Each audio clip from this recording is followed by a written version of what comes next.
Now, the second possibility is bad decisions that other people make that can impact you. Let me give you a scripture that has to deal with this. Look in Acts chapter, Acts chapter 27. I want to give you an illustration of this. Other people can make bad decisions, and you can be affected by that. Acts chapter 27. In this chapter, Paul has, to give you the background, Paul has been arrested by the Jews who were jealous of him, and then Paul appealed to the Romans. He got himself into the hands of the Romans. He appealed to Caesar, and they're taking him to Caesar.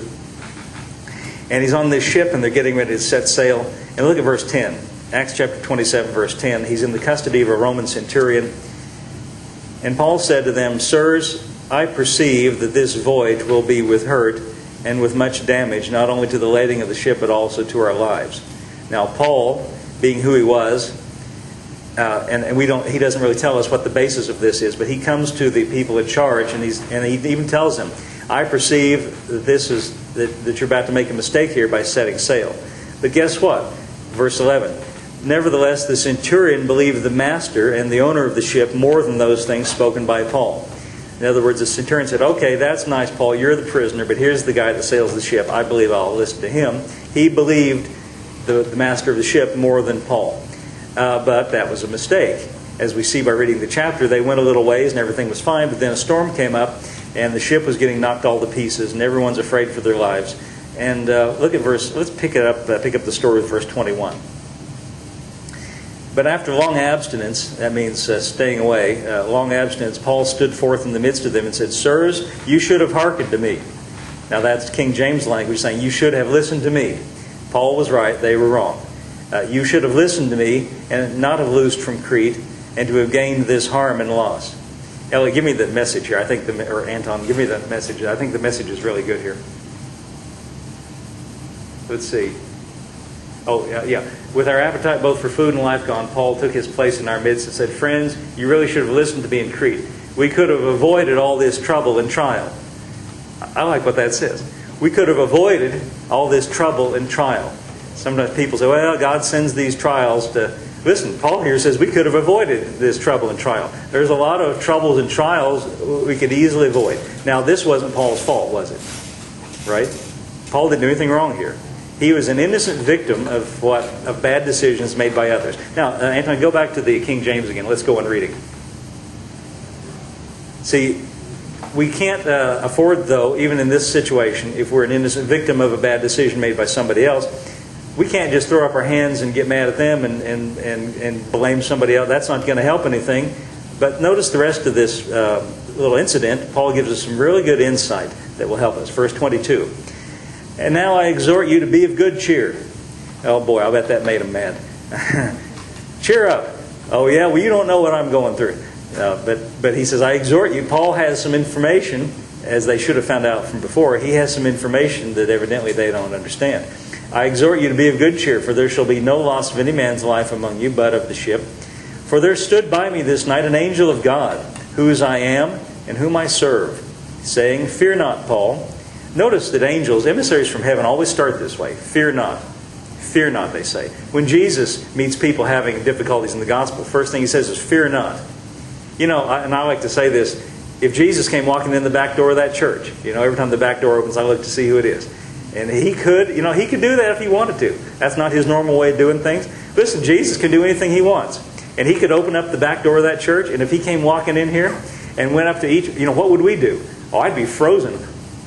I'd be speechless.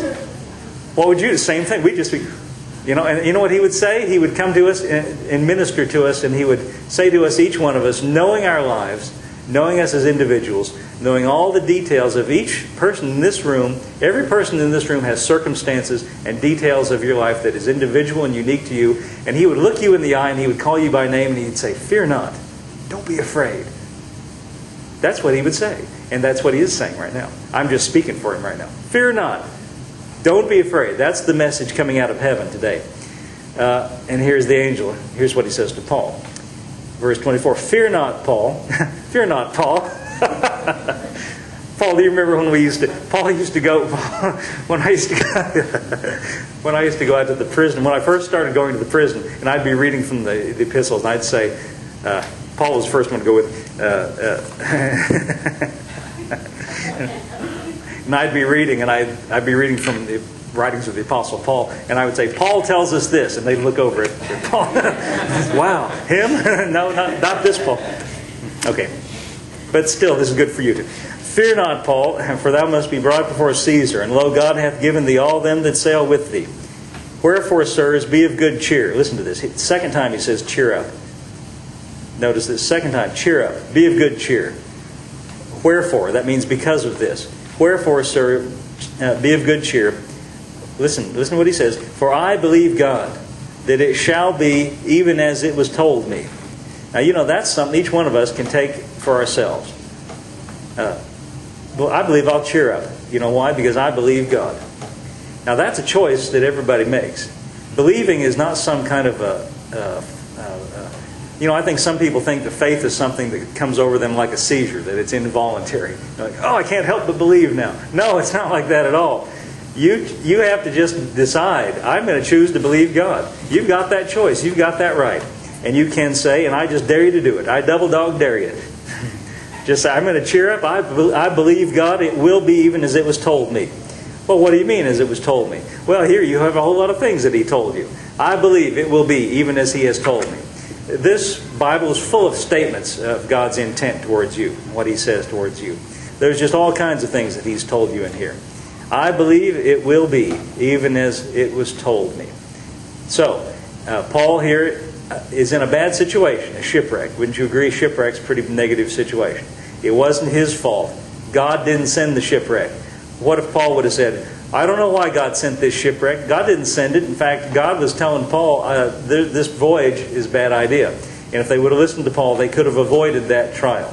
God didn't send the shipwreck, but nevertheless, God, in the midst of the shipwreck, was with them and got them out of it. So, first of all, we could make a bad decision. Second of all, somebody else could make a bad decision.